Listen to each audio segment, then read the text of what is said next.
Question 32 देखिए, the given system of equations is, हमारे पास ये सिस्टम ऑफ इक्वेशंस हमें दे रखा है और हमें इसे सॉल्व करना है। तो यहाँ पर आप वेरिएबल की बात करें तो जनरली जो इक्वेशन है हमारे पास वो इस तरीके से दे रखी होती थी, 2x + 3y + 4z = 6, इस तरीके से। बट यहाँ पर दे रखा है 2/x, 3/y, 4/z।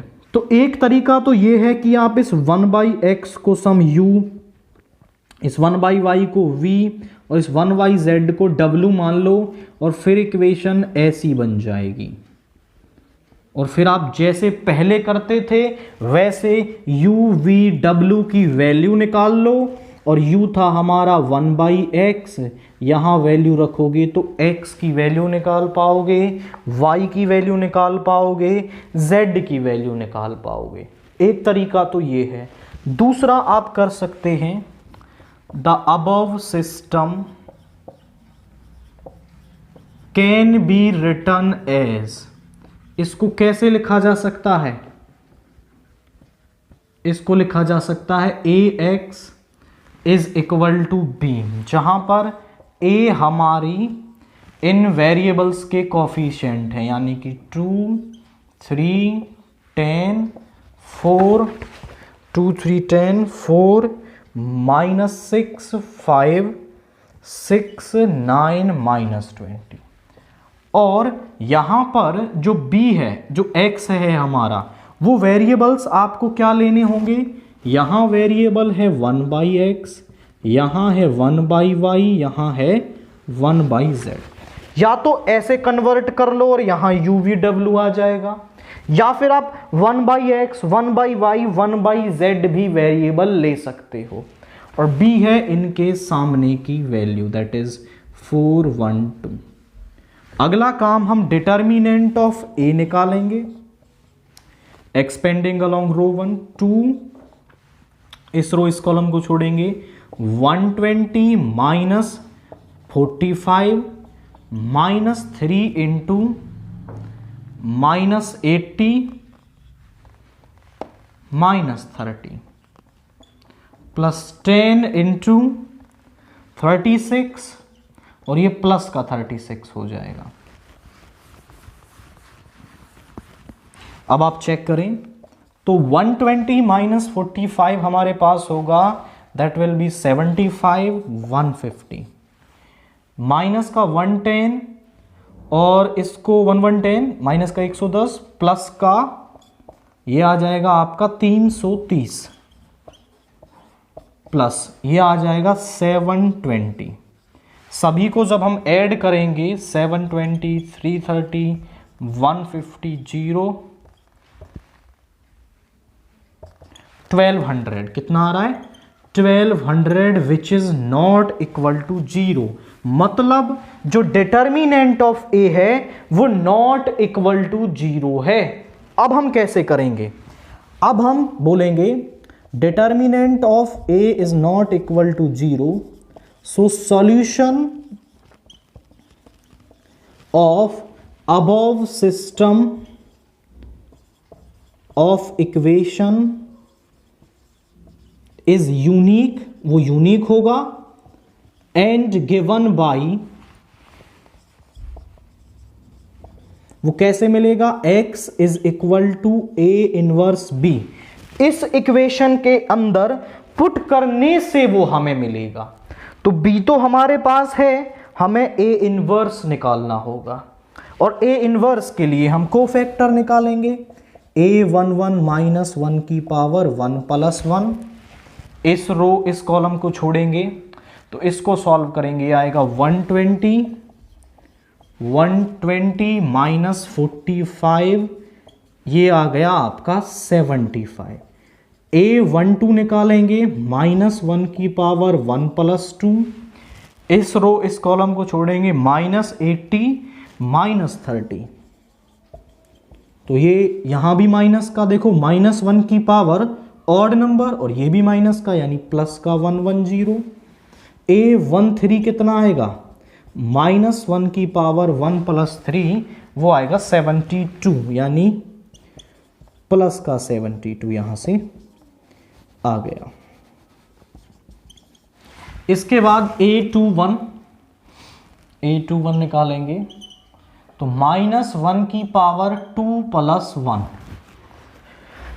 इस इस कॉलम को छोड़ेंगे -60 माइनस यहां से 21 -60 -90 -60 -90, ये माइनस का आएगा और ये माइनस का 150, ये प्लस का 150।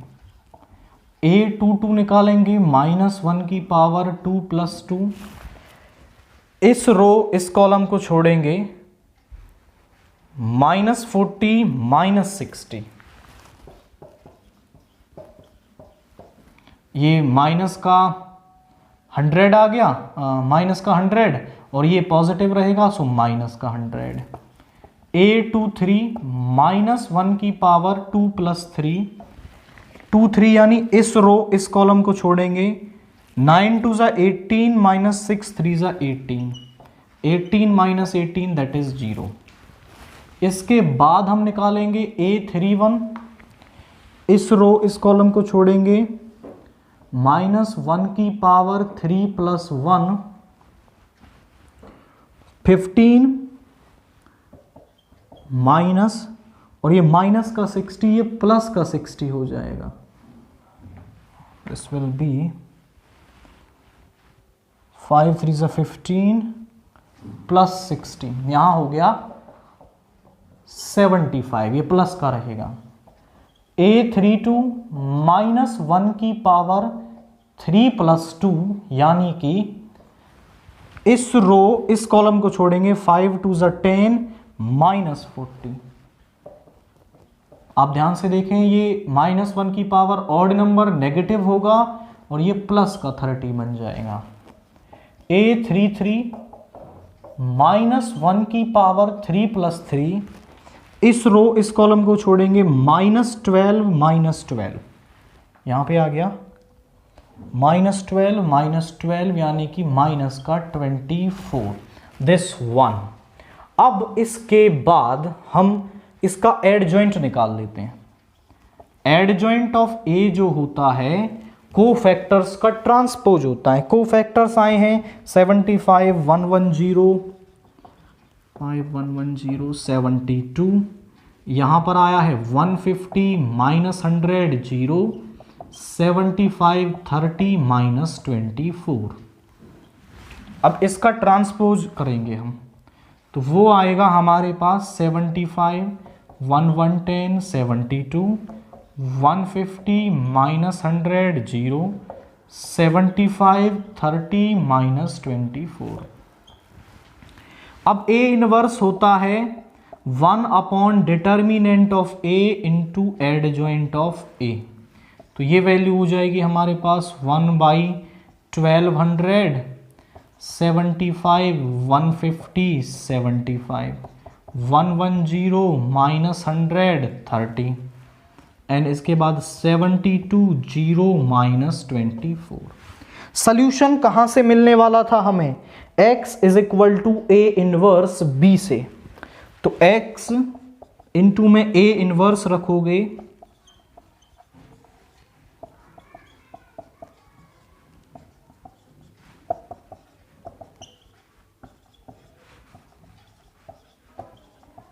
और B रख लो यहां पर 412, बस मल्टीप्लाई करें।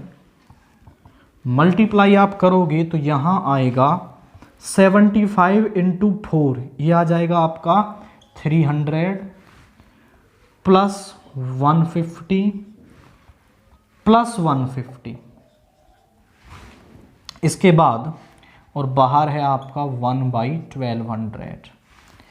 फिर इसकी मल्टीप्लाई से करेंगे, ये हो जाएगा 440 माइनस के 100 प्लस के 60। इसके बाद इसकी करेंगे 4 2 = 8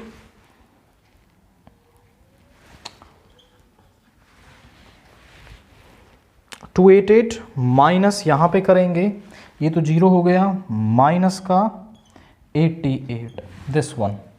तो यहाँ पर क्या आ रहा है, देखो यहाँ आ रहा है 1/1200 और ऊपर तो आ गया 600, यहाँ पे 400 और यहाँ पे देखिए कितना आएगा, यहाँ पे आ रहा है हमारा this one is 80 okay this is 48, यहाँ पे 48 सब्ट्रैक्ट करेंगे तो 240। सभी को डिवाइड कर लो, यहाँ पे आ जाएगा आपका 1/2, जब 400 से इसको डिवाइड करेंगे 1/3 और 240/1200 ये हो जाएगा आपका 1/5। अब हमारे पास जो x है ये x के बराबर चल रहा है, x है हमारे पास 1/x 1/y 1/z और वैल्यूज आई हैं 1/2 1/3 1/5। दो मैट्रिक्स इक्वल तब होती हैं जब उनके कॉरस्पॉन्डिंग एलिमेंट्स इक्वल हों। तो 1/x किसके बराबर होगा, 1/2 के, दोनों को उल्टा कर देंगे तो x आएगा 2, सिमिलरली y आएगा 3, z आएगा 5। तो ऐसे आप x y z की वैल्यू निकाल सकते हो। दूसरा तरीका भी मैंने आपको बताया, वहां आप u v w मान के कर सकते हो। यहां पर u 1/2 आ जाएगा, भाई यहां पे u लिखोगे ना तो u आ गया 1/2, u हमने माना है 1/x इज इक्वल टू 1/2 तो x इज इक्वल टू 2। बस काम वही करना है आपको, तो आप 1/x 1/y 1/z भी रख सकते हो, बात सेम ही यहां पर होने वाली है।